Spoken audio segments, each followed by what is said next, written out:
Everyone, welcome to the first panel discussion that's kicking off our third annual Captagon Trade Conference. We're absolutely thrilled to have you with us for what will be no doubt a robust discussion about how civil society organizations perceive the Captagon trade and its implications in both Syria and the region at large. My name is Caroline Rose, and I am the director of the New Lines Institute Strategy for Policy and Strategy and their strategic blind spots portfolio, where I lead the Captagon Trade Project. For the last 3 years, we've been hosting this conference with the goal of fostering discussions between experts, governmental officials, and civil society organizations on how to shine a light on this evolving trade and its various implications for public health, human security, and local geopolitics.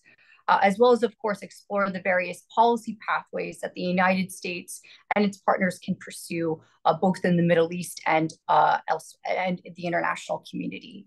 In addition to today's panel discussion about how civil society organizations perceive the Captagon trade, we will additionally host a panel tomorrow morning, May 15th from 9:45 to 11 a.m. Eastern Standard Time to discuss the U.S. interagency strategy on the Captagon trade, as well as a panel on Thursday, May 16th from 10 to 11:15 a.m. Eastern Standard Time on the Captagon trade's footprint in the Middle East and in Europe.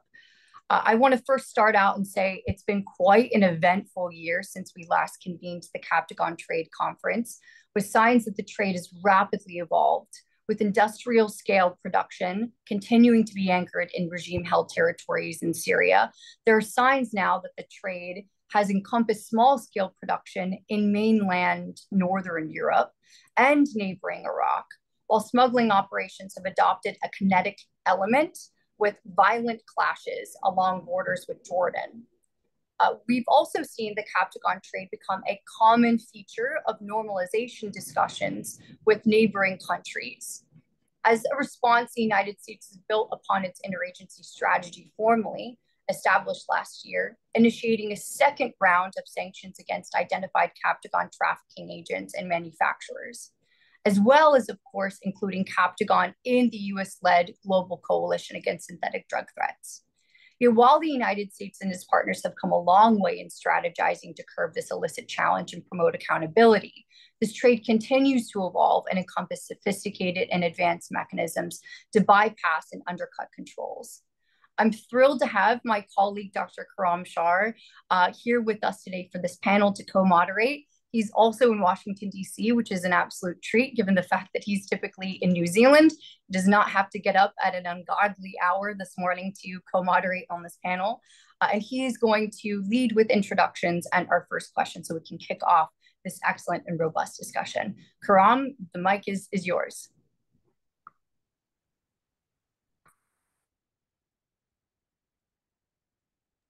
Karam, you're on mute. That doesn't help. Yeah. So I just wanted to say we're really excited to have such an impressive lineup of panelists. We have with us Yasser Tabbara, we have Betsy Durbin, Mohammed Ala Ghanem, and Dr. Mohammed Bakr Ghbais. I will just introduce each of them quickly, and then we can just start with the first question. Yasser Tabbara is the co-founder and board member, chief strategist of the Syrian Forum.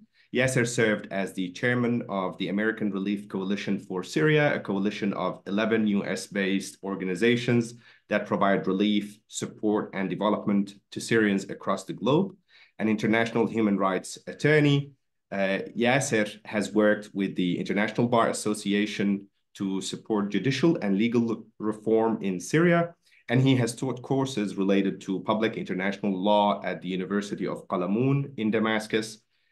He's a frequent media contributor and commentator on issues related to the crisis in Syria, an advocate for Arab and Muslim American rights.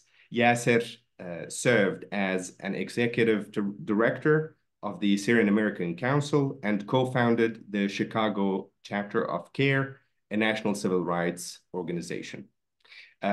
We also have Betsy Durbin, who is the head of advocacy for Multi-Faith Alliance and an attorney with decades of experience in international and political affairs. And she is also the head of advocacy and worked on policy and advocacy issues relating to Syrian refugees and US resettlement of refugees. Betsy began her career as a legislative and press aide on Capitol Hill, working for senior members of the House and Senate. She's also been a public relations director for two major nonprofits, including having worked on two sets of presidential debates. She has nearly 20 years of advocacy experience at the European Parliament and a decade at the United Nations. Mohammed Ala Ghanem is the policy chief of the Syrian American Council and the American Coalition for Syria, an umbrella group of 8 specialized multi-faith, regional, and US-based organizations. Mr. Ghanem has served as a Syrian academic, human rights activist, pro-democracy campaigner, and a former editor at the digital platform that issued the original call for peaceful protests in Syria. His writings have appeared in the New York Times, the Washington Post, and CNN, among many others. A native of Damascus, he's a former assistant professor at the University of Damascus and an alumni of Harvard and Columbia universities. And last but not least, Dr. Mohammed Bakr Ghbais, who I'm hoping has managed to join us after all, who is a board member of Citizens for a Secure and Safe America, otherwise known as C4SSA. Dr. Ghbais was born and raised in Damascus, Syria. He's a graduate of Damascus University's School of Medicine, then immigrated to the US in the early 2000s. Dr. Ghbais is a cardiac critical care physician and instructor of pediatrics at Harvard Medical School. Since the early years of the Syrian uprising, he has been traveling regularly to the Middle East and has experienced firsthand the socio-political developments there.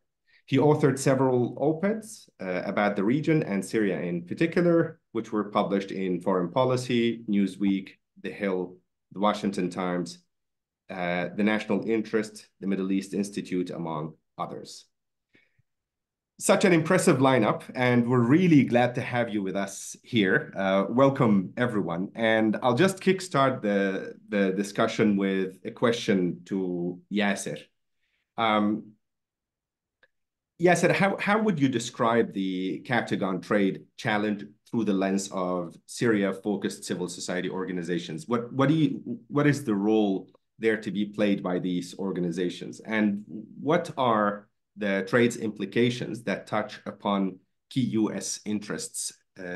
We need to hear your perspective just because you're very well versed in both files. You've obviously worked here in the US, understand the policy scene quite well, and you've also been analyzing the Captagon threat. Yes, thank you, Karam. Thank you, Caroline. Thank you, New Lines Institute. It's also, I think, appropriate to say that we've had the privilege at the Syrian Forum to co-host one of the earlier discussions, conferences on this very important topic, along with Oxford University and Garnica 37, New Lines.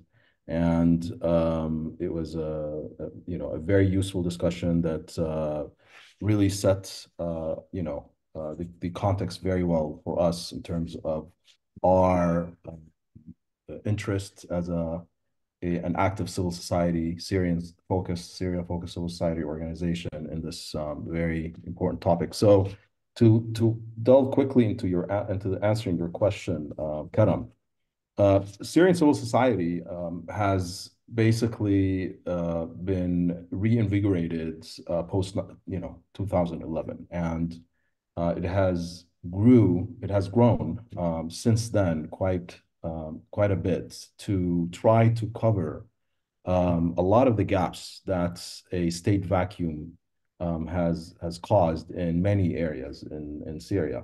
As we all know, Syria is the de facto sort of divided, fragmented country right now, and the reality of it is that a lot of the areas have been handled, through an organically grown, a number of localities and local councils that attempted to govern and attempted to manage the affairs of people. And so the concerns of civil society really reflect what a state should be functioning when it's not. Anywhere from humanitarian, health types of concerns and implications to drugs affecting the most vulnerable of populations. In fact, actually, at the Syrian Forum, we're contemplating a drug awareness campaign in northwest Syria that we're working on, among other, in collaboration with other organizations. Anywhere from that to economic, the severe economic impact, and the fact that these, having this type of disease basically reinforces any illicit types of economies and further, destroys any hopes of the invigoration of, the growing of or restructuring of a healthy local economy. That really should be the alternative to what's taking place right now, in this post-war era, to obviously security implications internally and regionally. These are all very serious issues that Syrian civil society organizations are involved in many different of their aspects already, and having the weight of another challenge or another disaster such as the Captagon trade really exasperates these types of challenges quite a bit. Now, in terms of the latter half of your question, these implications on U.S. interests, we've done another focused discussion on this a few months back, if you recall, at the Atlantic Council, and through which we really just delved into this issue quite a bit. And the most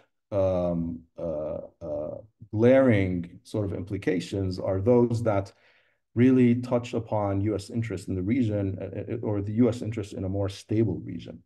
The Syrian regime has used this this issue, this card, as a major destabilizing, leverage point that has been using against several actors within the region. And we've seen them using it as a bargaining chip with a number of regional actors in terms of,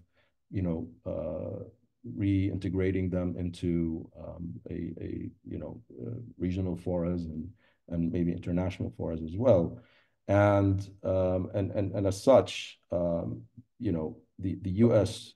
really has a major interest, or should have a major interest, in curbing that type of illicit behavior in order for it to curb that sort of the continuing destabilization of this regional security order as well.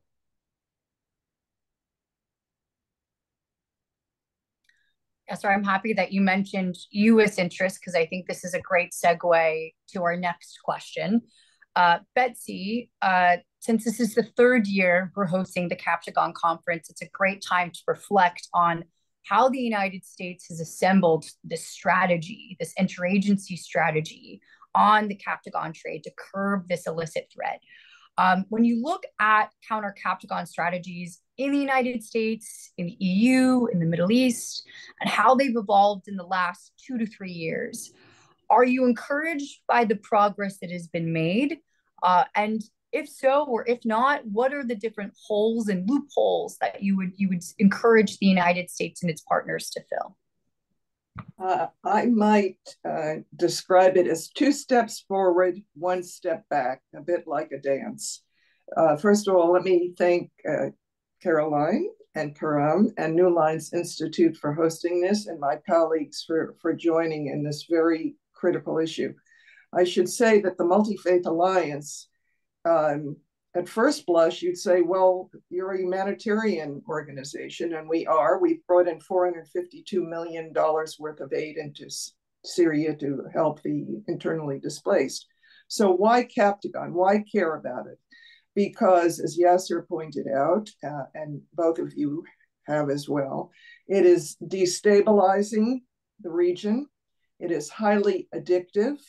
The fact that Assad, as the narco king, has been able to make something like 2.4 billion off this trade, which gives him hard currency, and it also gives him a great way to dodge the sanctions, Caesar sanctions and other sanctions, which we believe are critical to hold Assad and the regime accountable. So to get to your question and point, why don't we start with the Middle East? I think that Jordan, driven by King Abdullah, has made this an absolute priority. He's made it a priority whenever he talks with the Biden administration. He's made it a priority within his country. And in fact, his population in a recent poll indicated something like 80% of the population polled thinks that Captagon is a major problem. So that really underscores how deeply concerned the population is. They've done massive interdictions of all kinds to stem the flow. EU, the UK has been a leader on sanctions. They've been tremendous. They appear whenever there are meetings. They participate in a very robust fashion. We've seen interdiction by Germany and France as indications. And the US, of course, we have Congressman French Hill, who's been a leader legislatively, as well as the application of sanctions on the regime. So I would say, looks like 2 steps forward. Now, the one step that I feel is missing in all of this is the health care issue. It is both a national security consideration because it's destabilizing, but the fact is that Captagon is highly addictive. And once you go down that road, you have populations that are ensnared by this drug. Now, it's not like fentanyl where you might take a bit and then suddenly you die. It sort of has a long-term tentacle wrapping around you. In the Middle East, drug addiction in the past certainly was considered more criminality than healthcare, and we're hoping that's evolving in a different direction. But what we don't see in any of these discussions is the healthcare implications. There needs to be protocols of dealing with addicted populations. And part of the problem is that the Captagon composition shifts and changes. It is not just one substance, it's many substances, which of course makes any kind of drug protocol more difficult. But it is an area where US, EU, and the Middle East really need to, I suggest, collaborate on the fact that this is a healthcare crisis, not just a national security crisis.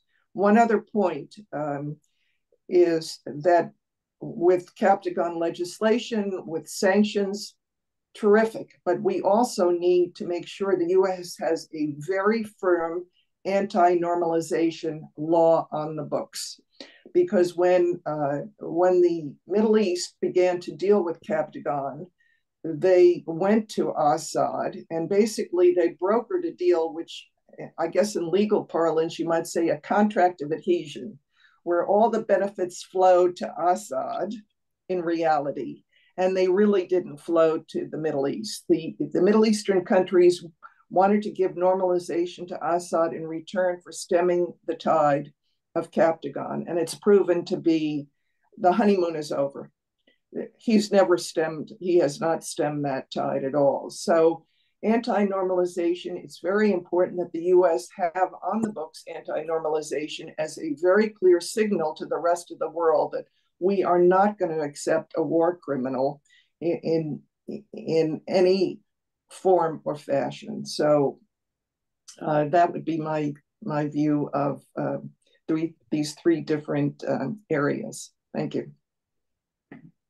Yeah, thank you very much, Betsy. That's incredibly helpful. And you also mentioned in your response the Captagon Act and the leadership that Congressman French Hill has also shown on the front of sanctions, which is a good segue for our next question to Ala. Ala, you're heavily involved in policy circles in Washington, D.C., and you've been advocating for various things on the part of the US government when it comes to countering Captagon. What we're seeing in terms of action, for the most part, most of those actions actually relate to sanctions, the imposition of sanctions. How helpful do you see these sanctions?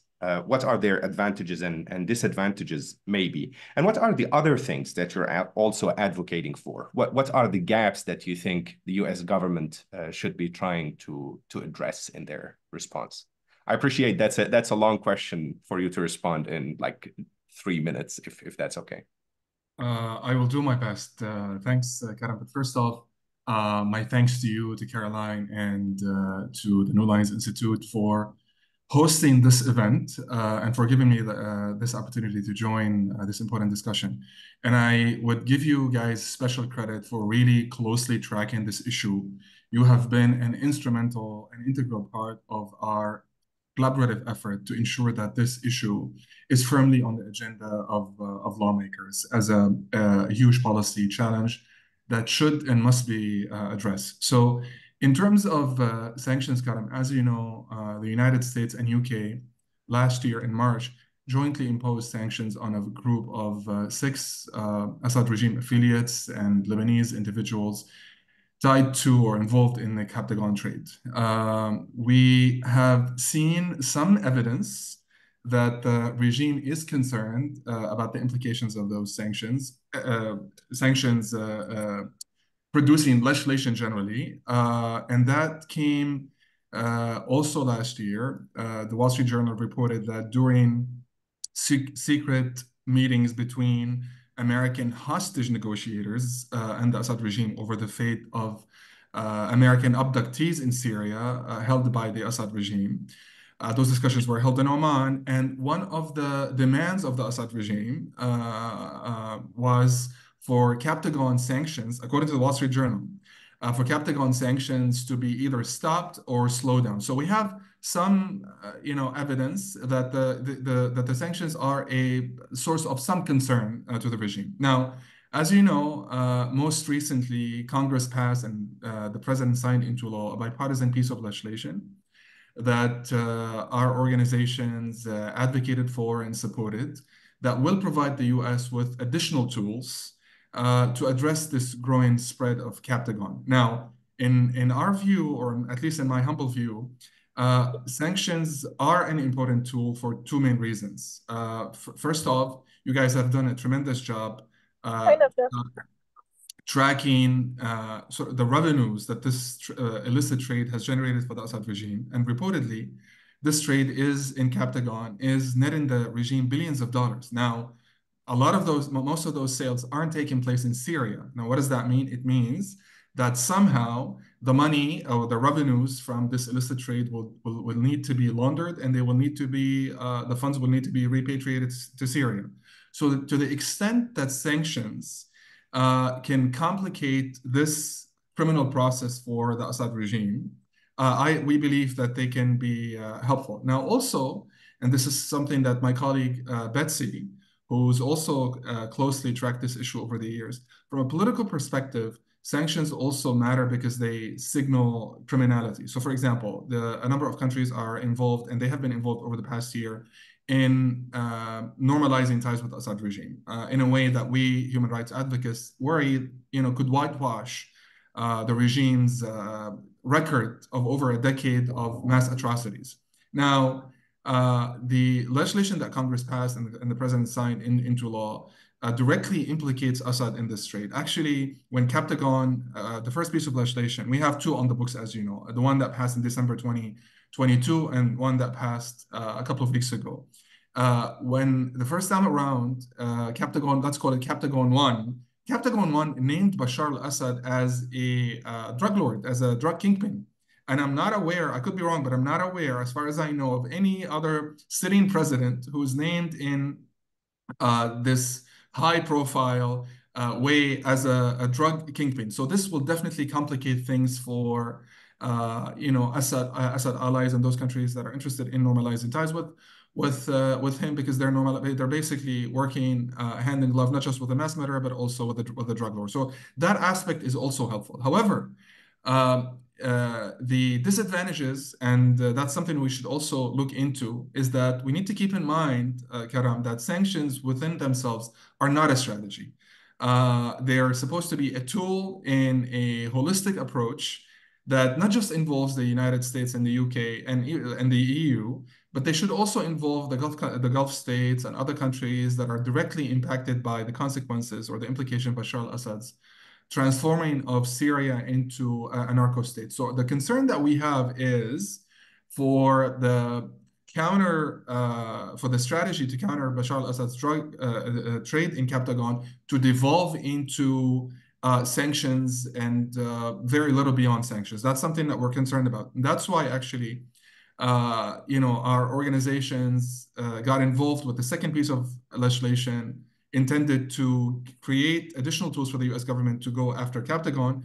And through our allies in Congress, we're closely tracking this issue. So for example, when Secretary Blinken appeared before Congress, we ensured through our allies in Congress that during public hearing, that he was quizzed on this issue, that he was asked about this issue, and that the message was sent clearly and unambiguously from members of Congress that this is an issue that they care about, and that they're closely following implementation. And I can tell you that there have also been conversations about a third piece of legislation that you could see one day, hopefully, to basically to plug some of these holes, or we would like to track, with the help of important civil society partners such as yourselves, to track the implementation of the strategy with you. And in case the federal government is falling short of our expectations, we're going to go back to Congress and we're going to try to address this issue through Congress. So in a nutshell, I would say the sanctions do have an important impact, but they should not be the only tool in the toolbox. We need a holistic approach. We're trying to address this and keep the government accountable through Congress on a bipartisan basis. A lot of work still to be done, but we're going to be counting on the very important work that civil society partners such as yourselves is doing to aid us in that process. This is great. I want to focus a bit on a term that's been used quite frequently when we talk about Captagon. And I think this is especially the case for the last year, especially as the Captagon trade has been used as a top and key agenda item when it comes to the normalization process, which of course swings back and forth between regional neighbors and the Syrian regime. Mohammed, I'd like to talk about how Captagon has become this major topic of discussion and conversation, because we haven't seen this before with normalization discussions. We saw this primarily in the spring and summer of last year. Do you see the potential for the Captagon trade becoming a gateway or a window of sorts for Damascus to achieve rapprochement with its regional neighbors? You can hear me? Yes. Okay, great.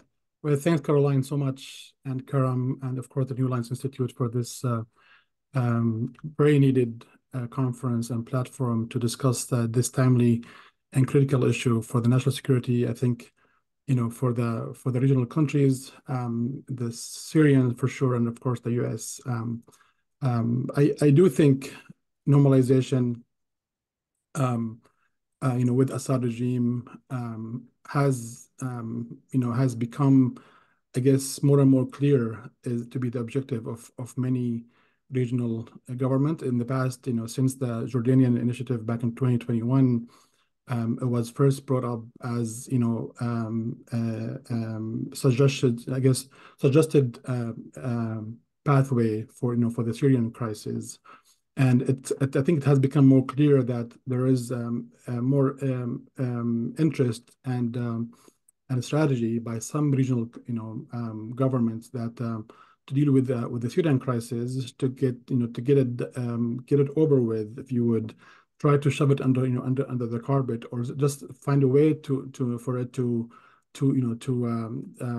be out of the concerns for the people of the Middle East, of course, and of course policymakers, is just find a different way, a different pathway. And unfortunately, that has despite the repeated cautions of engaging with the Assad government, that seem to continue in some way or shape or form. So I think Captagon, among other issues, refugees returning, early recovery project stabilization, if you would, as the U.S. I think State Department and other I think policymakers like to say, seem to be the themes that are discussed, and I do believe that some of that, I believe, is legitimate and and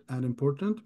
But at the same time, I think policymakers sometimes try to find a easy win, if you would, or easy marketable achievement to their policy. And I think controlling the Captagon trade might be one area that people might choose to have as an easy win, quote unquote, for policy change. Again, it doesn't mean that I don't necessarily appreciate how critical this issue is, but at the same time, I'm very much very skeptical about the Syrian government, the Assad regime, willingness or ability, if anything, to control this trade. So this no doubt the Captagon trade control has been used to market the normalization pathway, if you would. However, I do think it is very important to keep close eye on any progress of this potential objective. Again, as you know very well, Captagon has, if anything, has flourished since the normalization I guess train started to launch from some of the regional governments. So I do think it is important for us as civil society groups who watch this issue and watch the Syria issue very closely to make sure normalization with the Assad regime is absolutely the wrong answer for many issues, particularly the Captagon trade control. Okay, I have a very quick follow-up question, actually, Dr. Al-Bais. So in your meetings with US policymakers, it's one thing to argue that the use of the Captagon file for normalization is a bad thing for Syria and for Syrians. It's a whole other thing to talk to US policymakers about US interests. How do you frame it to US politicians when you're talking about this specific file? In a nutshell, it's just a follow-up question. Yeah, I mean, I do think I do think that Captagon by itself is a major revenue for maligned militias. Obviously, the Hezbollah is the main source, if you would, for this trade, and maybe the reason why it's flourished in Syria in the first place. So it's a major revenue for all those maligned militias in Syria and the region. At the same time, I do think that using half-hearted, if you would,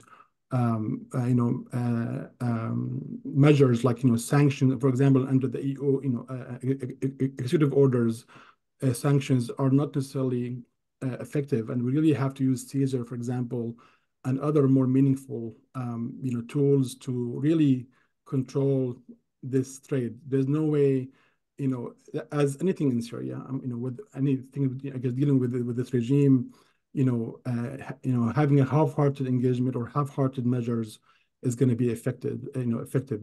So I would say, trying to emphasize the fact that more accurate, if you would, and effective measures to control this trade, and among others, is needed for Syria. Can I jump in for a second just to actually answer part yes, of please. Yeah, and I have another question for you. Yeah. Yeah. I mean, because I think this also was part of the question, the original question that you posed to me, and there was something that I wanted to say, but I didn't feel that I had the time. But now I think we're delving into this. Look, I think from a U.S. perspective, it's extremely important for everybody to realize that the region is witnessing a proliferation, if you will, a period of non-state actors and of the activities of non-state actors, which obviously is something that contributes incredibly to the destabilization of this region and of the larger, global security. And I think one of the most important points that we are seeing as Syrian civil society groups involved in these types of files through one of the most important projects that the Syrian Forum has is the Omran Center for Strategic Studies. It's a think tank focused on Syria and the region, is through having multiple discussions with regional think tanks and other colleagues within the region, discussing regional security architecture and where it's heading, is that Captagon trade routes are being utilized for weapon transfers, and I think that in and of itself is a major entry point in terms of U.S. interest and taking this question and not just looking at this question as an isolated sort of, okay, it's over there, it's a health issue, it's a criminal justice issue. No, it's actually a serious issue that has serious implications with empowerment of non-state actors, terrorist groups, incredibly destabilizing effects, and we've been seeing this for the past couple of years, and we're going to continue to see this if no serious action is taken.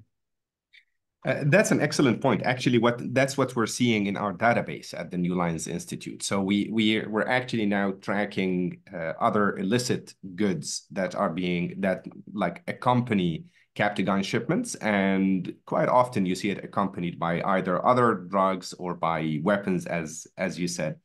On another point, actually, in a previous report, we looked into Captagon and where it originates from. And for cases where we could tell what the country of origin is, the vast majority actually originated from regime-held Syria.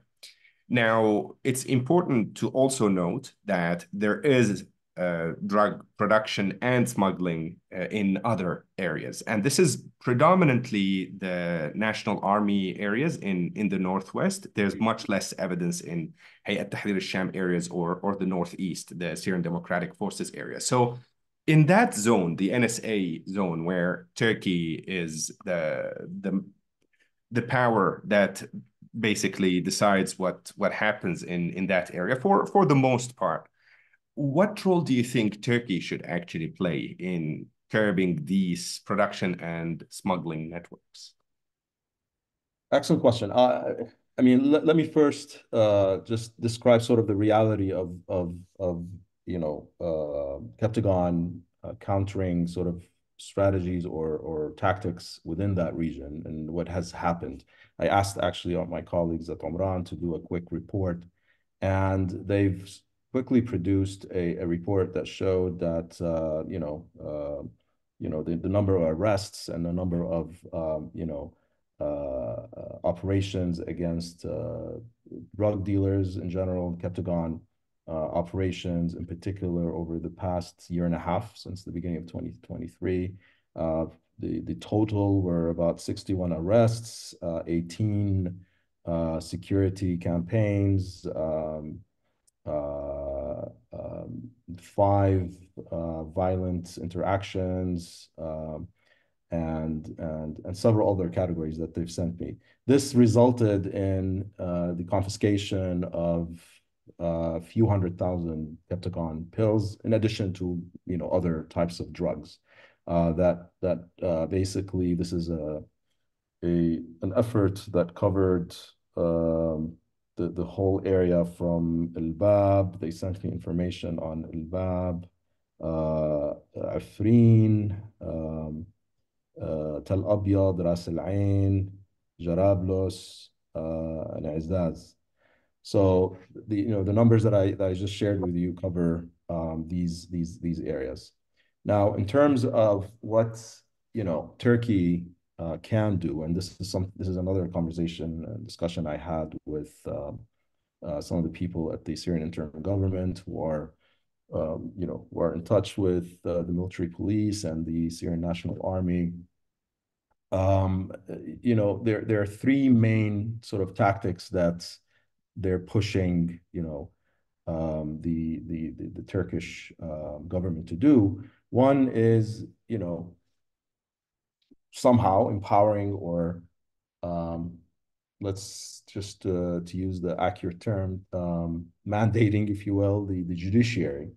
And there is a sort of like a loose judicial structure in the area to prosecute and to take these types of drug offense with more seriousness. Right now, apparently, that's not necessarily the case. The other is a campaign to closely monitor internal checkpoints and to reinforce these checkpoints to basically make sure that those who are responsible for these checkpoints to be held personally and criminally accountable for anything that could potentially pass through, whether it's actual Captagon or precursor materials that are used to manufacture this stuff. Apparently, that's another let's say a weak point in countering the drug in that area.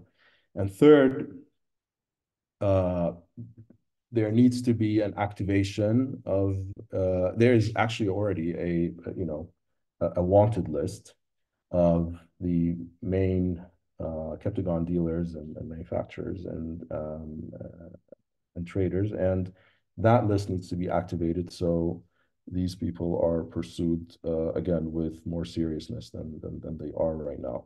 Right now, that list is activated in areas like Maria and surrounding areas, but it really should extend anywhere from Ras Al Ain to Jarablos to Afrin in order for it to be effective.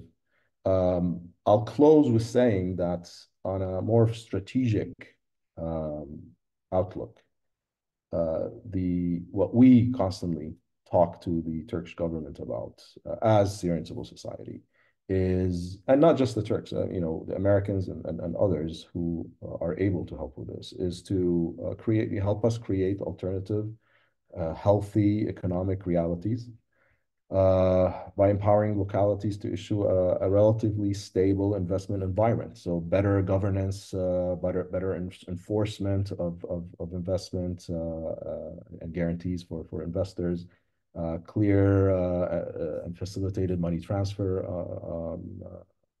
channels, things that basically could strategically move, or expose a lot of this illicit trafficking and sort of move the economic realities from a lot of these shady under the table warlordism to a more of a legitimate above the table types of transactional reality.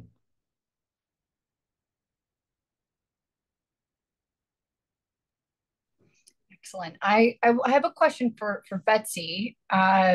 Looking at how regime-held areas still, of course, have the majority of large-scale, industrial-scale production. do you think that the regime would be willing to forego its sponsorship of the industry in exchange for some sort of political deal with its regional counterparts? Do you think that the Captagon trade essentially is too lucrative to give up, or is it more of a bargaining chip that could be perceived as a gateway for rapprochement and normalization? I would say once upon a time, long, long ago, as the fairy tale goes, Assad could have managed this if he chose to. But the trade has metastasized in many ways. If you're dealing with income into Syria of 2.8 billion, there are a lot of players who are making a lot of money from this. And generally, you can't take it away unless you give it at the same time. So his cronies, his family, Iranian militias, Iraqi militias, and other players are now making tremendous incomes. So even if he wanted to, I'm rather skeptical he could stop it. Now, French Hill's initial bill, which became law, talked about a plan necessary, an interagency plan to destabilize and destroy the Captagon network. I would take that further to say that, as Yasser mentioned, it's really a coordinated effort that has to be put out there because, frankly, there are so many participants in this now. For example, in Bavaria, the Syrian formula on Captagon was transferred. So Bavarian organized crime is able to make their own approach to Captagon. They even use a Syrian imprimatur on the pills, which is rather wild. We know that in Iraq, Caroline, you pointed this out in the past as well. Iraq used to be a transit point, but now we see that it's actually being produced there. And again, money is being made. We know about the Iranian deeply, deeply embedded in Syria, providing night goggles, altering vehicles, also making great amounts of money. So does Assad have the capacity to stop this?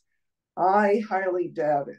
I think what it really requires is the US, EU, and the Middle Eastern countries to very much coordinate how they approach this. And Yasser mentioned about Turkey and the wanted lists and things like that. I think DEA plays a role in this. I know that King Abdullah was very firm in his request of making sure that the DEA would help Jordan fight this. Interpol is not the answer because Interpol is heavily linked now to the regime in many ways. And Assad or Syria is part of Interpol again. But it's going to take a massive effort. And quite frankly, Assad is really no longer running the show. It's well beyond him because there are so many players. So I'm rather skeptical about his ability to stop it, even if he wanted to just use it as a bargaining chip.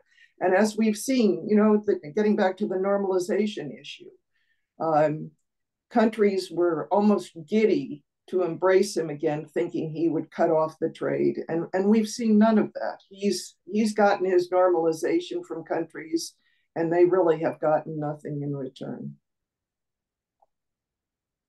It's an excellent point, Betsy. I mean, and it's kind of a point maybe in favor of Bashar al-Assad because he can now also make the argument that if I'm powerful enough to stop the trade, you have to give me something in exchange. And if I'm weak, that I can't actually fight it, you have to empower me so I can fight it, And it's something that the regime, I think, knows how to use politically. It has managed to gain quite a bit without giving anything in return.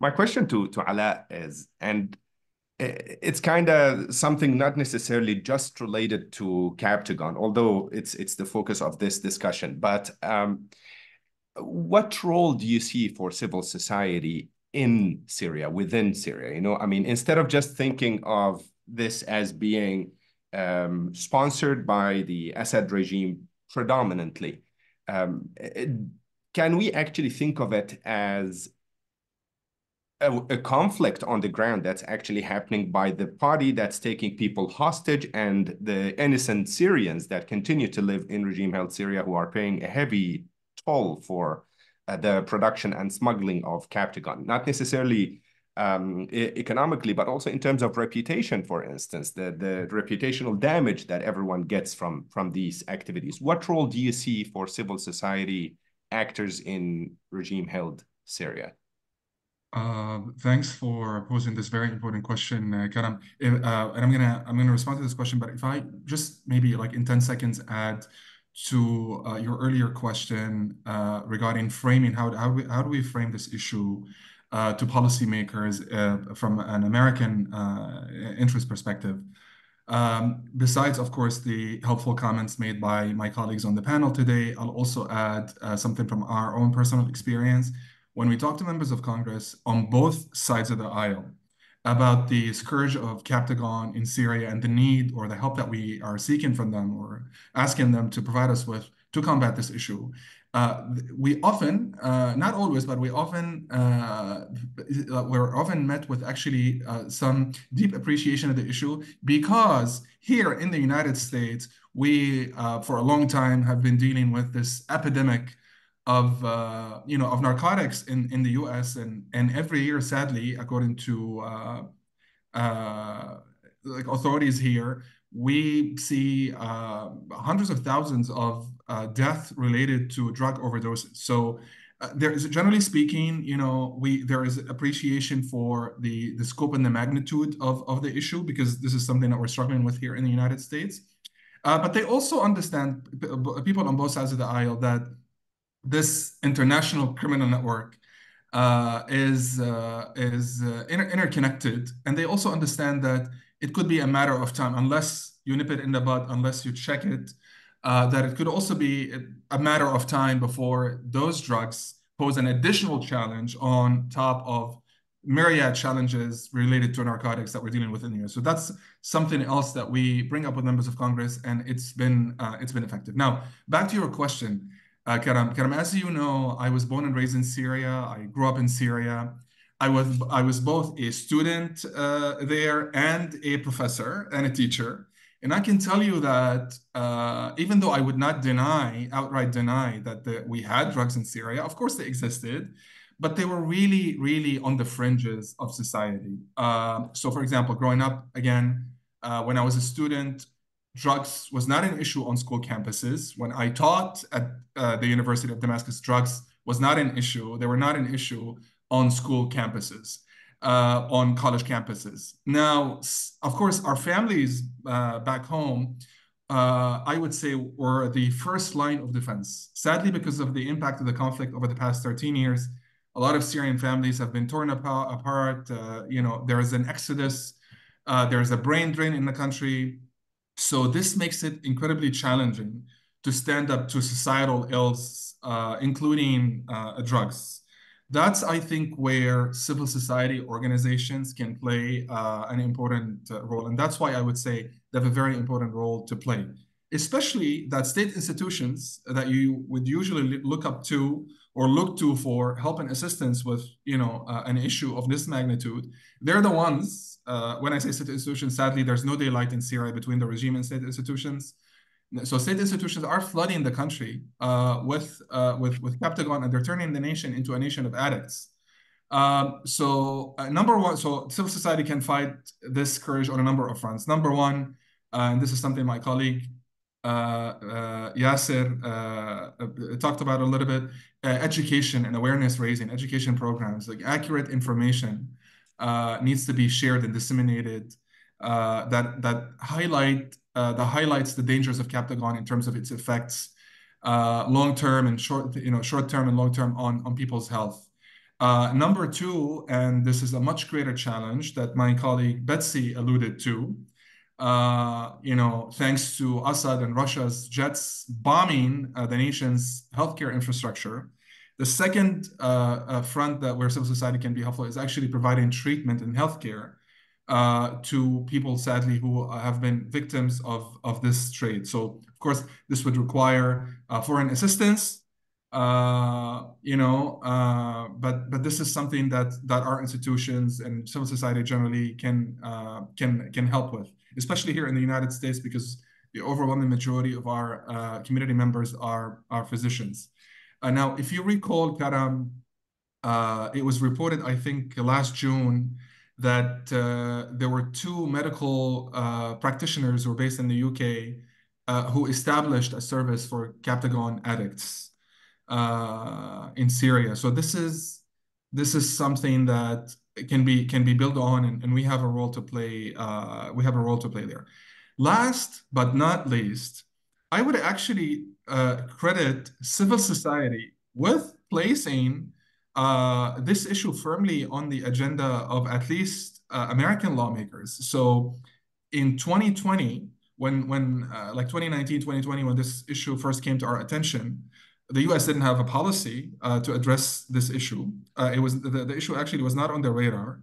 And the United States, as you know, because you track this issue, Karam and Caroline, produces on an annual basis a list of the countries that traffic or produce drugs generally. And we were upset at the time. I still recall that we were very upset that for a couple of years, consecutive years, the Assad regime continued to be missing on this list. We raised this issue directly with the federal government, but the list was produced yet again, and the Assad regime was nowhere to be seen, to be found on that list. So that's when we went to Congress. And that's when we raised this issue with Congress, because we realized that the federal government at the time lacked the sufficient motivation or resources or political will maybe to deal with this issue. And through briefings and hearings and pieces of legislation, the federal government was eventually, the administration eventually had to contend with this issue.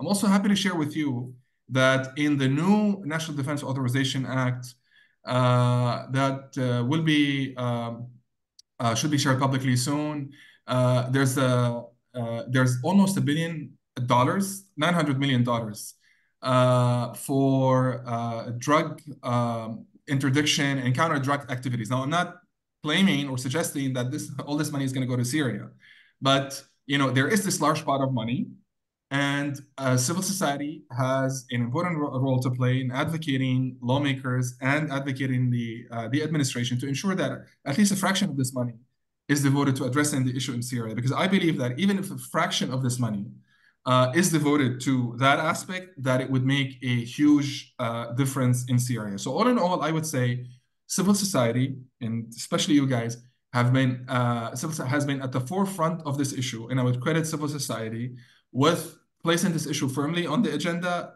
tracking this issue, holding the government accountable, and also having the government produce the resources needed to address this issue. So perhaps through a collaboration of ground-based, Syria-based organizations and our institutions in the diaspora, we can tag team. We can get funds from we can get appropriators, let's say, in Congress to allocate funds for this issue, and then maybe organizations can use those funds to provide healthcare, provide awareness raising, and also help us with intelligence collection regarding who's working on this trade, who is assisting the Assad regime in this trade, so that we can ensure that they're held accountable by our government here. I think that's an excellent point. And I would also like to say that it's great to hear about how the Captagon trade has induced and created so many health implications for public health in not only Syria, but also the region at large, especially in destination markets like Saudi Arabia. And that leads me to my next question. And Mohammed, I think you're an excellent speaker to take this on, not only because of your background in medicine, but also looking at Captagon, from a bird's eye view. What are your primary concerns regarding the trade in 2025 as this evolves, as it continues to yield greater implications for public health, for security, and of course, regional geopolitics. Of course. Thanks, Caroline. And just for reference, I think my name is Mohammed Bakr. So some people call me Mohammed, some people call me Bakr, just so you know, people might be confused when they don't see the Bakr middle name, I guess, or first name. But no, thanks for that. This is an excellent question. I do think, future direction is always, important, might be the most important piece of all of this discussion today. I do want to maybe reflect a little bit on what Yasser said earlier. When I visited Azaz year before last in the summer of 2022, I met with a few doctors, and at that point, 1 year and a half, or almost 2 years ago now, the pandemic of illicit drugs was starting to spread to the northwest region, mostly through networking, but between mostly networks within the Assad regime control area that's made it somehow infiltrated to the northwest. And there was maybe reports of maybe a couple new factories for Captagon. But also, more importantly, there was maybe other types of drugs, more advanced or more synthetic types of drugs that are also being developed. So I think the issue, I think, to me, I would say I'm trying to be optimistic, but at the same time, I'm very concerned about 2024 and 2025 for sure. First, the amount of I think negative effect of this on the society, the healthcare system is huge. Syria by itself as a country, due to the policy of the Assad regime over the last 13 years, have really lost a lot of infrastructure on many levels. So I think the Syrian people will be the first victim of this problem. I would also use an example of, I guess, to my comment earlier about the sanctions policy. Again, I do think sanctions is an important part of the U.S. policy in Syria for sure, but I think, new problems need a new approach. We can't just depend on our, again, EO-based sanctions for the last, which have been used in Syria for the last 20 years, maybe even 40 years, and they haven't really made effect. I think using Caesar and other new ways of sanction would be important. So I do think that's important for future direction. I think, last year's designation, of individuals from Syrian and Lebanese background, 2 out of, I think, 9 individuals were designated under Caesar. So I think, in my opinion, those 2 would be the more influence that we will have on behavior change.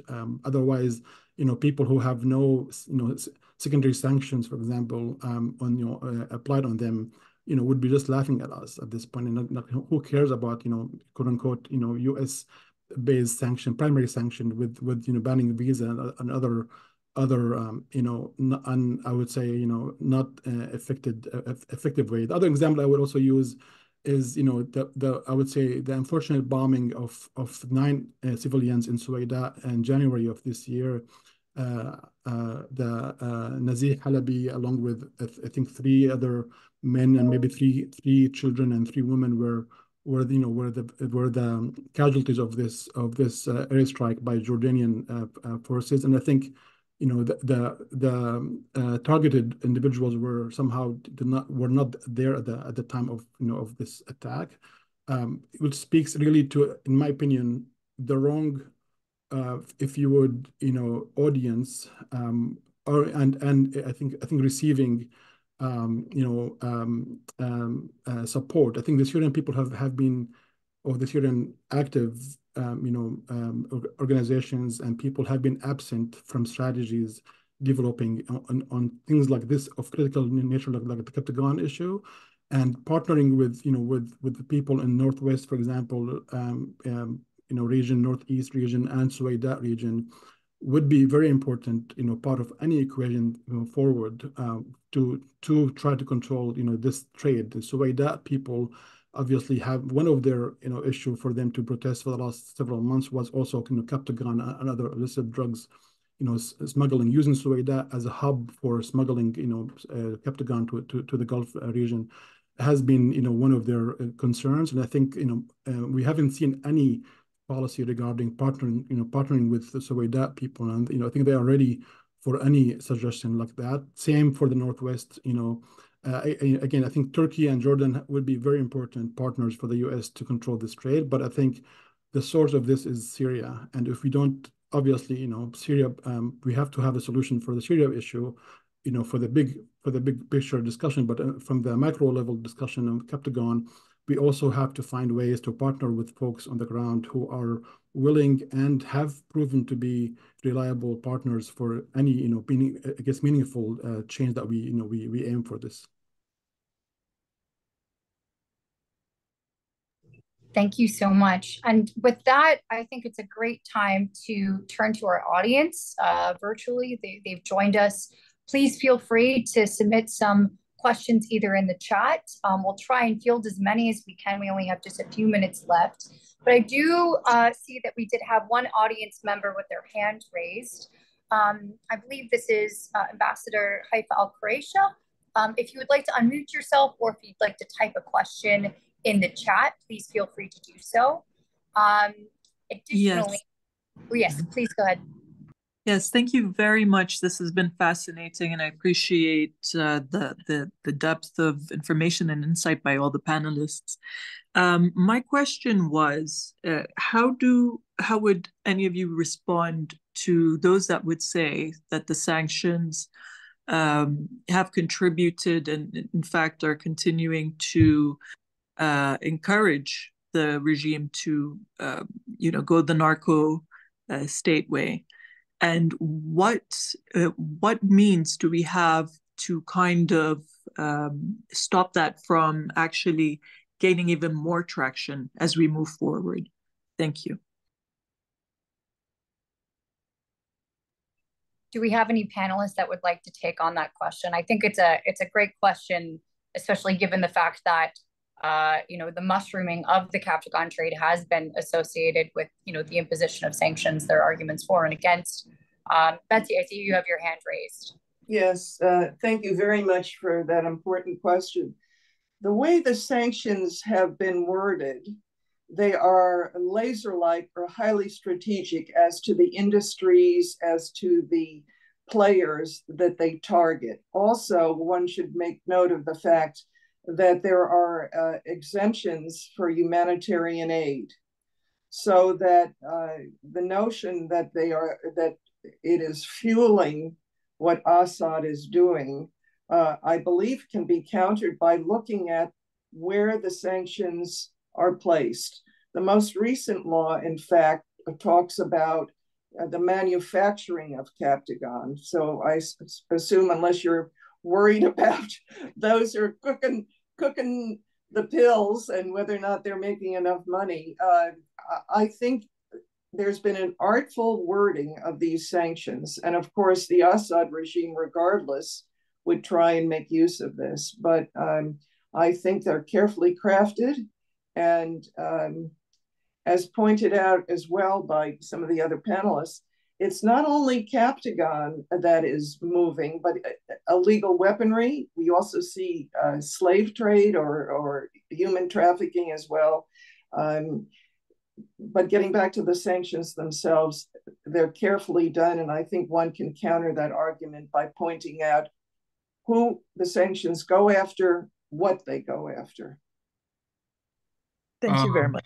Yeah, and if I may also very quickly add that, so before, if we take a step back and examine the economic situation in Syria before 2011, before the onset of the uprising, and that's something like I was personally involved in. I was a member of the business community at the time.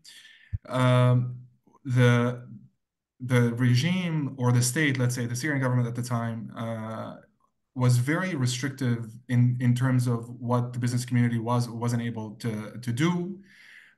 In so much so that thriving, except of course, the 1%ers and the elites and the regime cronies and the makhloufs, the Rami makhloufs of the country, really made it hard for the business community to reach its full potential.